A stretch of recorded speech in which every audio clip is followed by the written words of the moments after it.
என்னென்னமோ விதவிதமா டிஷ்ஷஸ் பண்ணிட்டு இருந்தியே தம்பி, என்ன திடீர்னு தக்காளி தொக்குல இறங்கிட்ட அப்படின்னு கேட்டதுக்கு, இப்ப பாரு தோசைக்கு சட்னி அரைச்சு போர் அடிக்குதுமா, அதான் இன்னைக்கு தோசைக்கு தக்காளி தொக்கு வைக்க போறேன்னு சொன்னான். குழப்பமா இருக்கா அவங்களுக்கு?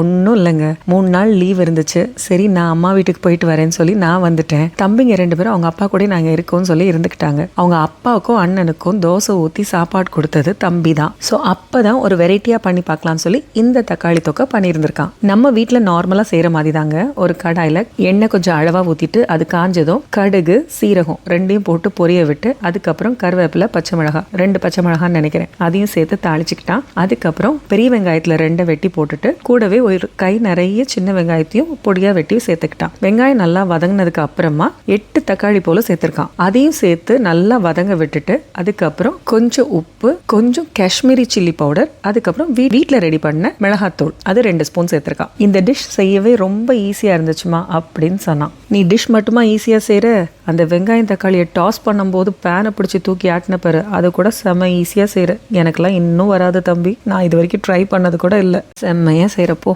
அதை விட அவங்க அப்பாவும் அண்ணனும் அதை சூப்பரா இருக்குன்னு சொல்லி சாப்பிட்டாங்கன்னு என்கிட்ட சொல்லி சந்தோஷப்பட்டான் பாருங்க. அதுதான் கேட்கவே ஹாப்பியா இருந்துச்சு. அம்மா இல்லாதப்ப மட்டும் நல்லதான் சீரியே தம்பி, அம்மா இருக்கிறப்ப இந்த மாதிரி ஒன்று செஞ்சு தாயேன் அப்படின்னு கேட்டேன். செஞ்சுட்டா போச்சு, எங்க அடுப்பை மட்டும் கொஞ்சம் ஃப்ரீயா விட்டு தாங்களேன் பார்ப்போம் அப்படின்னா. ஆத்தி பய பாயிண்ட்டை பிடிச்சிட்டான். இனிமே பேசக்கூடாதுன்னு சைலண்டா போயிட்டேனே.